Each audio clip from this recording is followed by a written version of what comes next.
Hey folks, and welcome back to West Yorkshire Retro Gamer. Not done any streams or videos recently, as I've had a few days looking after my daughter, so that's the reason why there's not been any content for a few days now. But good to be back. Had a really nice time. Our little angel is my girl. She's absolutely brilliant. Love Eleanor to bits, and she's been an absolute superstar. She's had her first week, or by the end of this week she'll have had her first week in proper school now, so growing up fast, as they do. And obviously we've just gone through this international break. I hate international breaks. So anyway, the club have confirmed the 25 registered players for the upcoming season. So I just thought to myself, let's just have a look at it, see where it looks good, see where it looks maybe a little bit lacking, and what we can hope for from these 25 players.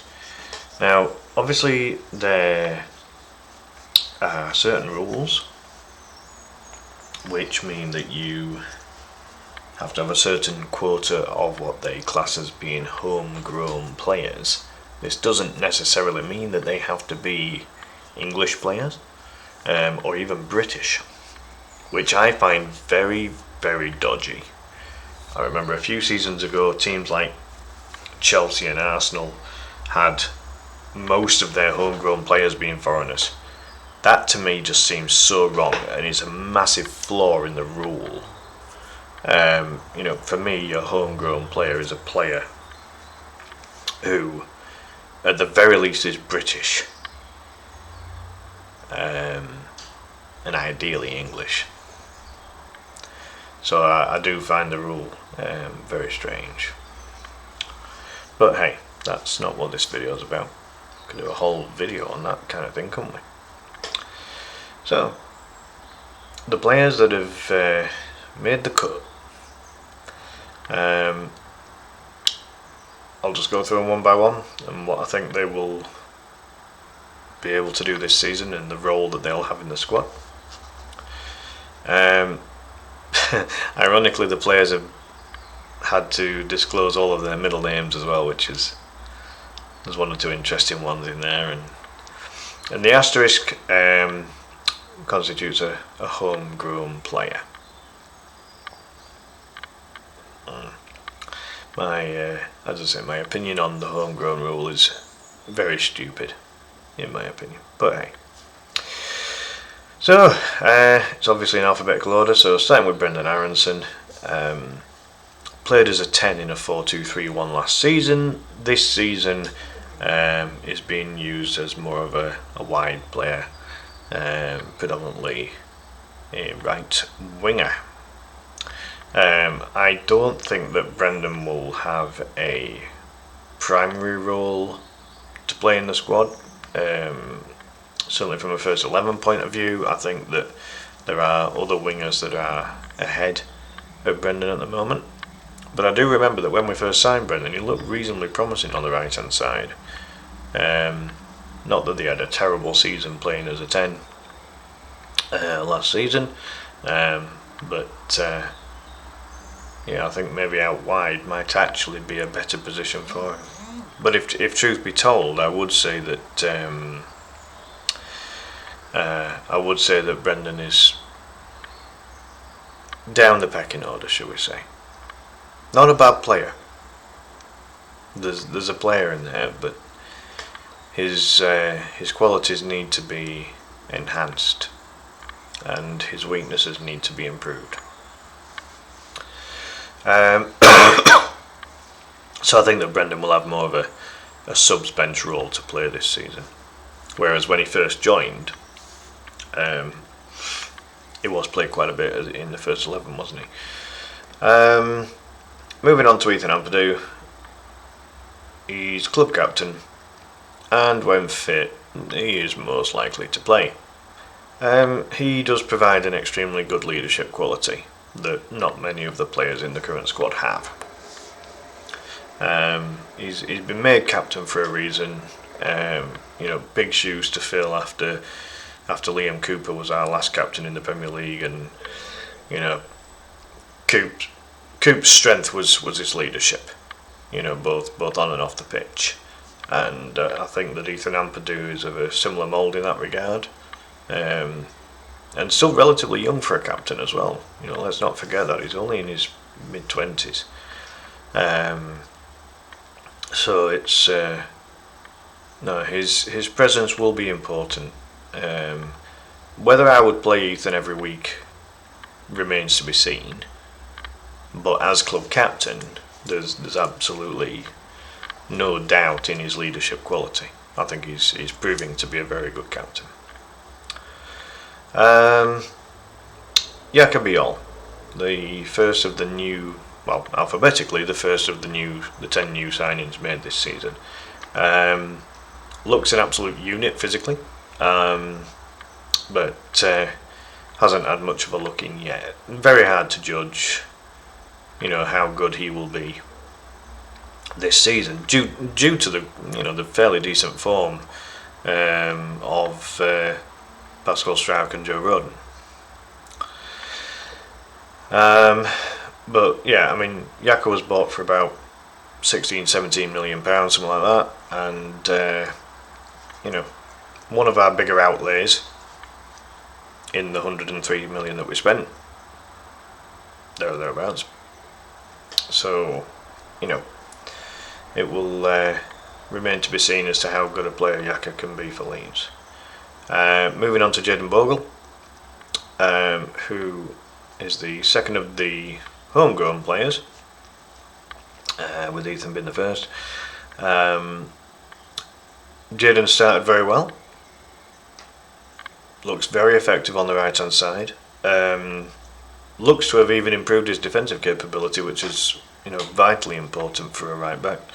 But going forward, he's starting to show the technical ability he's got on the ball. He's showing some skills there, and it's looking very effective. He's proven to be a pain in the backside for a lot of left backs. I'd say a lot. We've only played 3 games, but you get what I'm saying. He's proving to be a pest for opposition left backs so far, and long that may continue. Very effective. So, out of all the players that have come up from the Championship with Leeds last season, Jayden's made a good start. Yeah, definitely has. Sebastian Borneo, similar situation to Yaka Biol, just cheaper. So we signed Sebastian for about 5 million. And like Yaka, hasn't had much of a look in so far, again due to the the very good start that our centre-back pairing from last season has done so far. So it'll be interesting to see what Sebastian can bring to the table, but for now both him and Yaka will have to play second fiddle. Moving on to a player that can be given one of our own tags, if you like. Sam Byram signed a new extension to his contract, which I think is good to see, because he does come with some Premier League experience.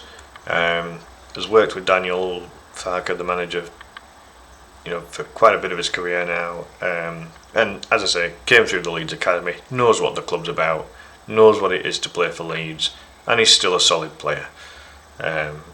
Will Sam start every week? Absolutely not.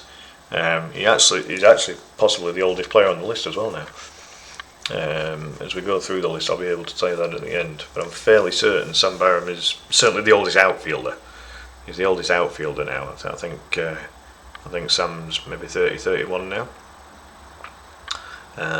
But versatile, can play predominantly right back, but can cover at left back as well.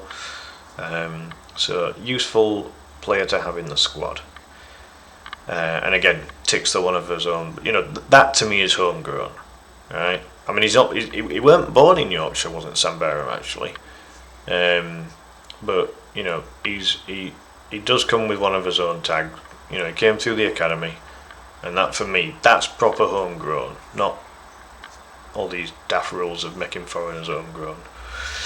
And moving on to someone else who's of a similar ilk, Alex Gaines, 4th choice goalkeeper, but again came through the Leeds ranks, knows what it is to be Leeds, and he's genuinely one of our own. Like unlike Sam Byram, who was born in the south, Alex was actually born in. He's a Yorkshireman, so he genuinely knows what it is to be Leeds. And I think Alex in himself knows he's probably not gonna play a game this season. But comes with a bag of wealth of experience from his days in League One and League Two.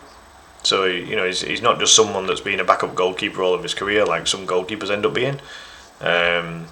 He has had a period of time as a number one goalkeeper, so he does come with some experience, just at a lower level, but with some know-how.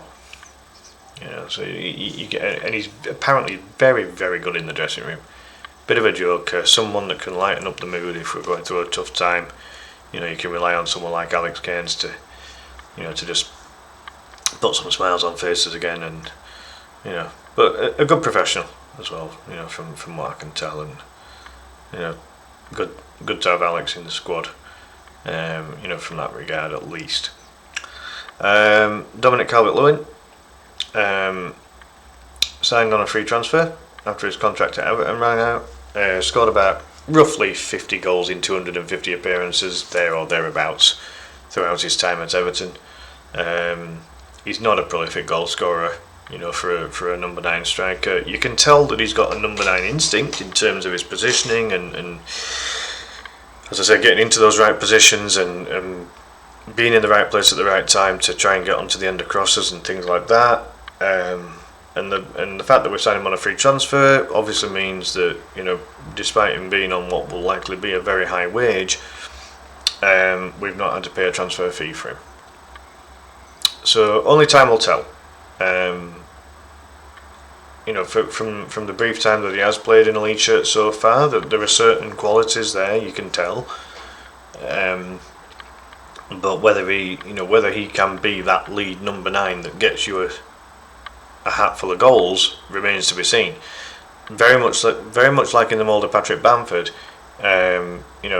his time at Everton, like Bamford's time at Leeds, only had really 2 very, very, very good goal scoring seasons.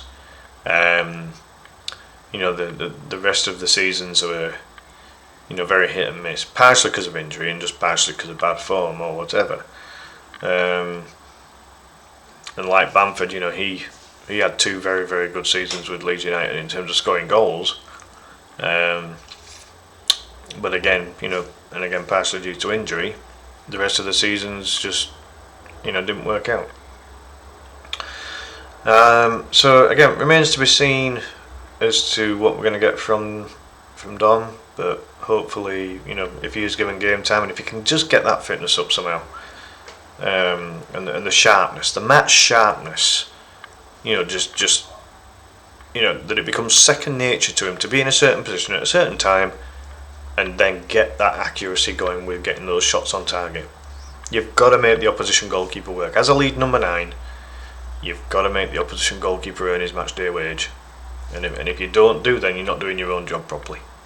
And part of that is down to the service that's provided to you. If the players just behind you aren't giving you the ball and aren't providing service for you, you're then almost having to play as a 10 to pick up the ball from deep and make something out of it yourself.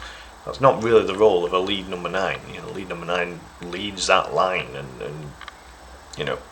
is more often than not in and around that penalty area, or as close to it as it can be. So yeah, we'll see what happens with Dom. Carl Darlow, probably seen as the second choice goalkeeper now, I would say. He's probably going to get used against Fulham due to Lucas Perry getting injured, which is kind of bad news. I don't know what to make of Carl. Like he's experienced, but comes with a lot of inconsistency for me. I'm not totally convinced on Carl. So hopefully he does a good job in Lucas Perry's absence. If we're right in saying that Cardallo will play, against Fulham, and maybe a couple of matches after that. But hopefully we get Lucas Perry back, fit as a butcher's dog as soon as possible. We need him. Wilfred Gnonto. We sometimes forget how young Gnonto still is. He's still only about 21-year-old. And when we first signed him, we only signed him for about 5 or 6 million. And back then he was only like 18, 19. You know what I mean? He was a kid. He's still, still almost a kid now. He's still very young. But looked very promising when we first signed him. And we were in the Premier League when we signed him. So if he can get back to that kind of form, we could have a very good player here. Can play both left and right wing, so very versatile in that regard. And let's see what Wilfred can do. He has like an okay goals and assist record with us so far in his Leeds career. We just need to see it go from being okay to good, and then maybe good to great. Let's see what happens. Depends on his game time, obviously. Ilya Gruev. I kind of see Gruev as being like the 5th choice midfielder that we have at the minute, and despite that, he's had some game time, and this is because of the fact that Ethan Ampadu and Outanaka both picked up injuries very close together, and Ilya Gruev has been chucked into the breach, if you like. Played very well against Newcastle. He is an all-out defensive central midfielder. You're never going to get anything flashy from Ilya Gruev. But what he does do well is the defensive duty. He kind of drops into the back line, creating an extra defender, when we're out of possession, and then when we're in possession just comes a little forward and then can play simple passes into the players further forward. And he's capable of doing that very well. But I just feel that we have got better quality ahead of him in the midfield department now. So I don't know how much game time Ilya will get. But he is a fully fledged Bulgarian international. Can't forget that. He had some kind of an issue with the Bulgaria manager or something recently, but I wouldn't read too much into that. Moving on to possibly my favourite signing, or certainly one of my favourite signings of the season so far, and that's Gabriel Gudmundsson, brought in to replace Junior Firpo at left back, and so far looks a good player. He does. Can get up the pitch, can get back and defend, can do a bit of everything that's required of an attacking fullback.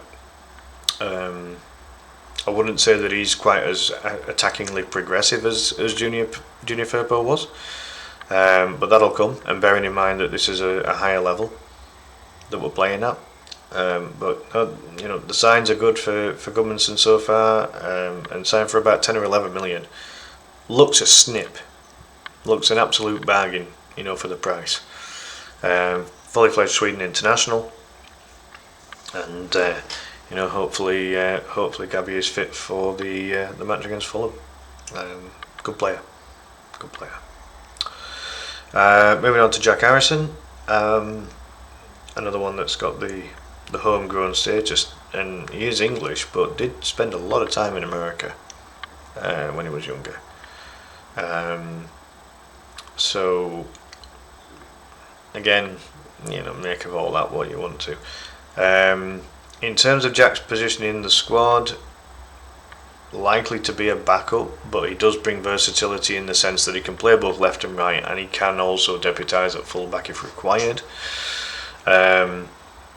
Very technical on the ball, really good ball control. Jack Harrison's always had that.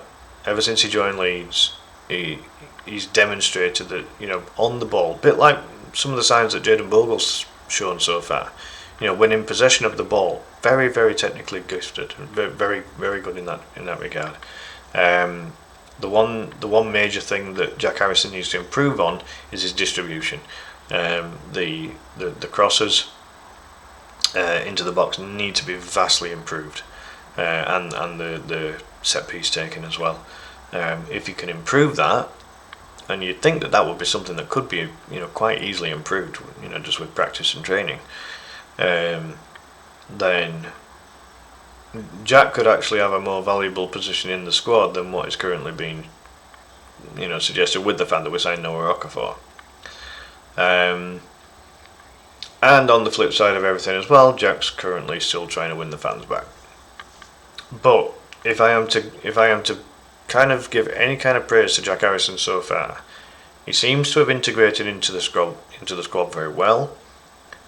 Since coming back off loan, he seems to be doing the hard yards. He seems to be training well. Based on the highlight videos that you get to see on the Leeds site, and he's playing with a smile on his face. He seems to be integrating into the team well, and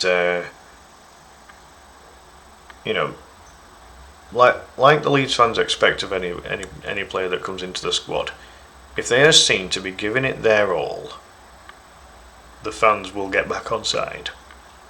I don't like the booing he's still getting. I think we had any fan that wanted to boo had their opportunity to boo him when he played in the friendlies, and then maybe even in the cup game. But don't boo him in a league game, for Christ's sake. Alright, we have, he's made a mistake, right? But that mistake's done, you can't fix that, right? And the club has decided to keep him. So, for me, the booing has to stop. Every time he puts that Leeds United kit on now, you don't necessarily have to cheer him, but for God's sake, don't boo him. This booing crap has to stop. It does annoy me. I've never booed a player in a Leeds United shirt. Have there been players that I have not been particularly keen on in a Leeds United shirt? Yeah. Several. But have I ever booed them? No. So that shit has to stop. I'm sorry. I don't swear often on these videos, but it's a bugbear. You've had your opportunity to get, to let off steam and to boo him all you like, right?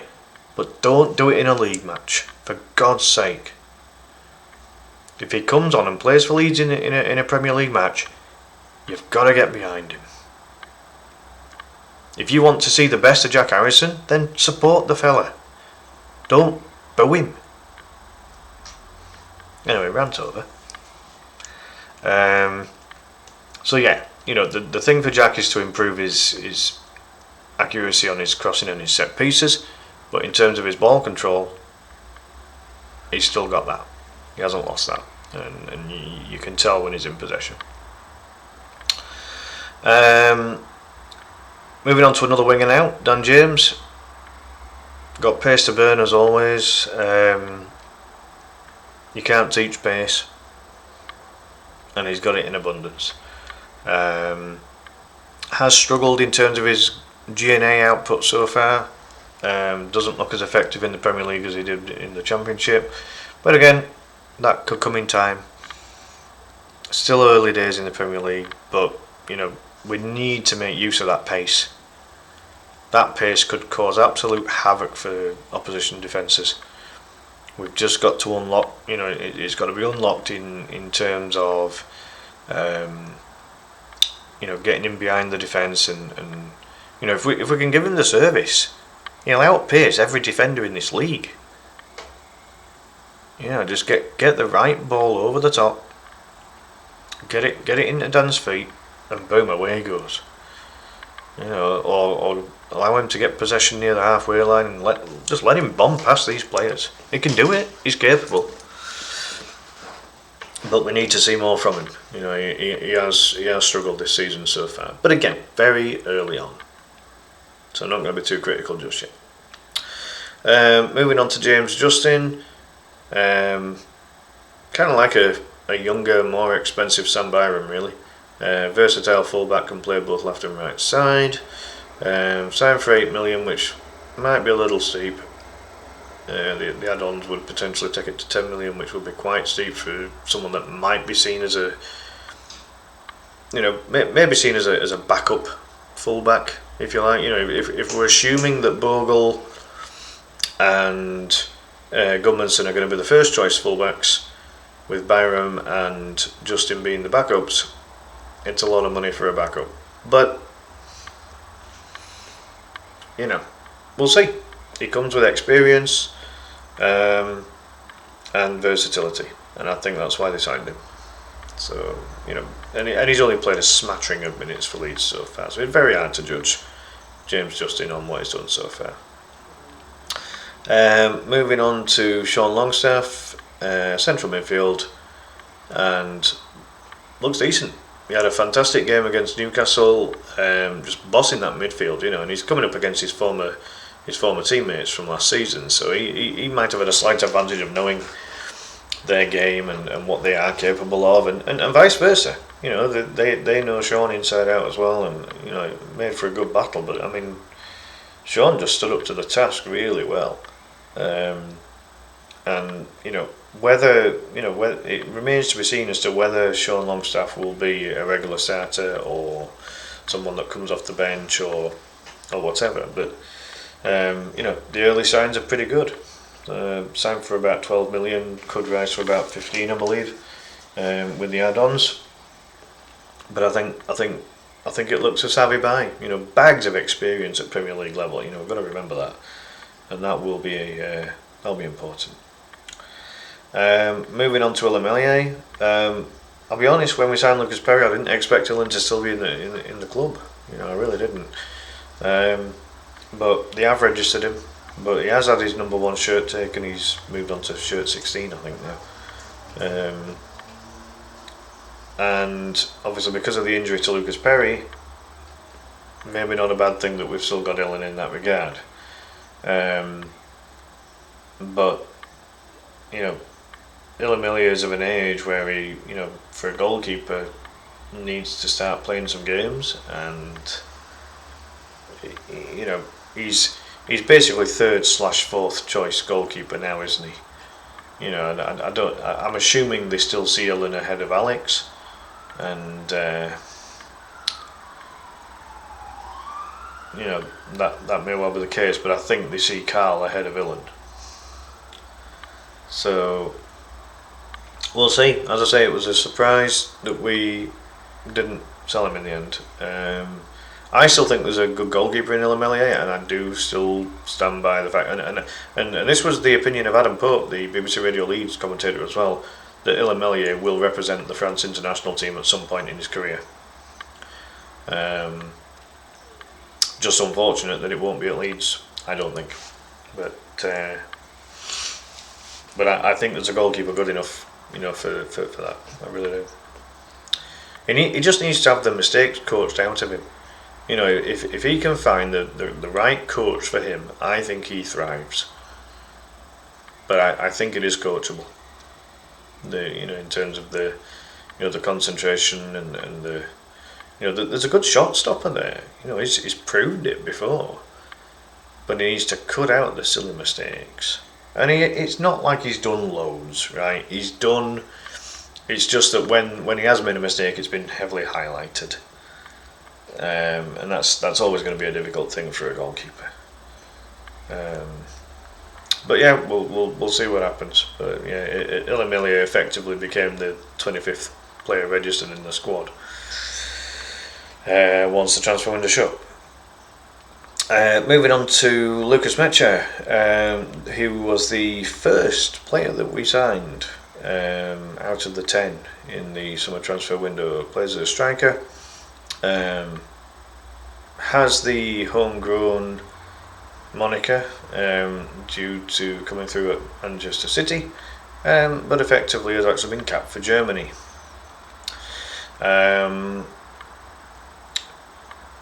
Looks to be quite a good physical striker, quite pacey for a guy that's over 6 foot and pretty solidly built. I think he'll be a nuisance for defenders. A bit like DCL though, not a good goal scorer, and again that will potentially cause a problem. But I think it'll be a toss up between Metcher and Calvert-Lewin, for that number 9 position. Not the 9 shirt, obviously, that's gone to DCL, but I think Metcher will have a part to play. As I say, he's quite strong, quite quick. Should be a bit of a nuisance for the attack, for the opposition defenders. So we'll see what happens. And he can take a good penalty. He scored Leeds' one and only goal of the season so far, and a very nice penalty it was. So that's something, the club needs to maybe just keep an eye on, because it could be a useful tool. And as I say, signed on a free transfer, so it's only his wages that go into play here. So yeah, I don't know, we'll see. Moving on to Noah Okafor. Played in the friendly against Leeds United for AC Milan, and was seemingly one of Milan's best players on the day. Full Swiss international. On paper, our most expensive signing, for roughly around £19 million. Noah's fee was all estimated in euros and had a bracket of I don't know what it was now, but he's on paper the most expensive signing anyway. So a little bit injury prone, but let's see what he can do once he gets fully fit. It'll be interesting to see what Noah can bring to the table. Left winger, predominantly. And a good physical size for a winger as well. He's another in the 6 foot squad. We'll see what Noah can bring to the table. Lucas Perry, Leeds' new number 1 goalkeeper, Brazilian international, probably seen as third choice behind Alisson Becker and Ederson even. Bit of a unit, about 6'5". One hell of a throw on him. My God, he can distribute it with the best of him using those arms. Not necessarily the best with his feet. His kicking, his passing is still a bit. No, from what we've seen so far. I mean, he's been part of a team that's kept 2 clean sheets so far. So I mean, out of 3 games, so you can't really grumble too much. When you look at the opposition, you're looking at Everton and Newcastle. 2 solid teams. So yeah, looks a solid signing. About £15 million for Lucas's services in goal there. So we'll see how he does. But I do feel we need him back from this injury as quickly as possible. Joel Perreault probably finds himself as third choice striker right now, and when you consider that he was the first choice striker last season, that's quite a demotion, or relegation in the squad if you like. Joel is unproven at Premier League level. He's a very capable Championship striker with roughly a 1 goal in every 2 game record, from this perspective, it's it's a massive step up, and he's not capped for Holland or anyone like that, and just because he's uncapped doesn't mean he's a bad player, but it does look very much as if Joel is going to be playing more as a substitute rather than a starter in the 11. So we'll see what comes of it with Joel Perreault, but I do feel he may struggle this season because I don't think he's going to get the game time. Moving on to a player that I think will do very well this season, that's Anton Stark. Has made a very good impression so far. Signed for about 18 million roughly, and on paper, our second most expensive signing of the season. But with good reason. 6'4", absolute unit of a midfielder. But weirdly has been taking the set pieces for any time that we've needed a right-footed set piece taker. So that's a little odd for someone his size. But no, he can tackle, he can pass, he can shoot.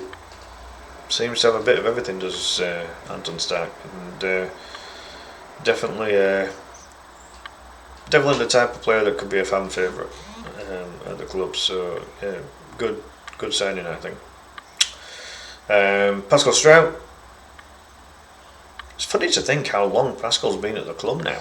You know, he's got multiple nationalities. If I remember rightly, he was born in Belgium but spent the majority of his life living in Holland before he came to Leeds. But because he's been at Leeds for as long as he has, he's got the homegrown status moniker. Again, this is why I think it's all, really flawed. But I like Pascal as a player. Very effective from aerial situations. He's proved that in recent seasons. Get Pascal's head on the ball from a corner or a set piece, and he'll have an opportunity.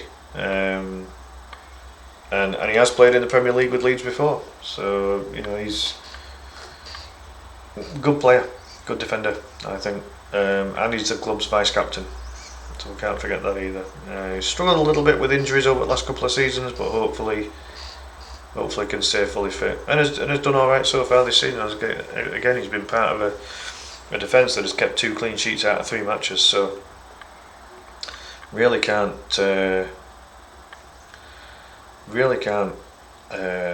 fault him on that one. And I've just realised we missed out Joe Rodon, so we may as well move on to his defensive partner. So Joe Rodon, centre back, signed for 10 million a couple of seasons ago now. Has looked really good. Unlike Pascal, not really a goal scorer from set pieces, which is surprising for a guy his size. He's comfortably at least 6'3", very similar to Pascal. But a rock solid defender, comfortable with the ball at his feet as well, which again is quite impressive for a guy his size. And both Joe and Pascal provide a very physical presence, which was probably our only physical presence until all these new big boys came along. So yeah, I think both Joe and Pascal have a very important part to play this season, and has made a good start this season, no doubt about it. Moving on to the final player of the 25-man squad, at least alphabetically, and that's Outanaka. Had a really good match against Everton, but like Ethan Ampadu got himself injured, and thankfully both Ethan and Dow have started the comeback trail in terms of getting back to fitness, and both have been involved in team training again, so that is a massive boost for the squad. A little bit like Anton Stark, Outanaka can do a little bit of everything. He can tackle, he can pass, he can shoot. So we definitely need to see the best of Outanaka this season. But a little bit like Joel Pirou, he's unproven at Premier League level. So it'll be a step up for him. But he's just had his birthday, bless him. He's just turned 27, so it's a good age. It's we're about to hopefully see the very best of what Outanaka can produce. Full Japan international as well. I like the way that Japan and South Korea play football. The good footballing nations in terms of their international teams, and I was definitely part of that. And it'll be interesting to see what we get from Outanaka once he gets fully fit. But that's your squad, folks. A little bit imbalanced in certain areas, or unbalanced if you like. We've got depth in some areas that we haven't got in others. Hopefully that doesn't come to kick us up the backside.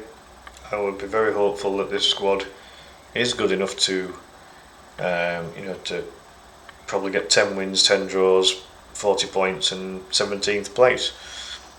And that obviously keeps us in the Premier League, and then we can properly build the squad even better, the following season. So we'll see what happens. Do I think they can produce that kind of level? I think they can. It's going to require the squad to be very, very difficult to beat, to be very solid at the back, which up to now, apart from one league match, we've been very solid in the other two. Can't argue with 2 clean sheets. Be interesting to see what we do against Fulham. It's a new test again in terms of the defensive unit. See what they can do to keep out the likes of Rodrigo Muniz and as well as Muniz, a couple of other players that Fulham possess. But I think if we stick to his guns and keep it nice and solid at the back, I think we can come away with something against Fulham. Not easy. We don't have a good record against teams in London. At Elland Road, we're very good against London teams, but away from home we're poor. So hopefully we can nip that trend in the bud and just basically get something against Fulham. That'd be nice. Just don't lose. I'd take a draw. Against Fulham, I think. So we'll see what happens with that. But yeah, that's the squad, folks. That is the confirmed 25-man registered squad for the upcoming season. Any player under the age of 21 can play a part in the squad. So players like Harry Gray, Sam Chambers, any kind of player like that. If Leeds decided that they needed to use them for whatever reason, they can call upon those players because of their age. But ultimately, the majority of the play this season will come from this group of 25 that you can see on the screen right now. So let's see what happens as the season goes on, and let's hope that this squad is good enough to stay up. That's the only requirement this season: stay in the Premier League. I think we're currently 12th or 13th. That's a good start. But it is only a start. That's something we have to remember. So yeah, let's hope for 3 points, or at least a draw against Fulham. I'd take a point, but 3 would be amazing. Just don't lose. So big thank you for watching. Do please give the video a big thumbs up, and do please subscribe to the channel if you haven't already. The support really does help. I want to try and grow the channel. It'll be a combination of video game and football and Leeds United stuff in terms of the content. All of this is going to be coming up very soon, so keep your eyes open for it. Again, big thank you for watching. I'll see you next time. Bye for now.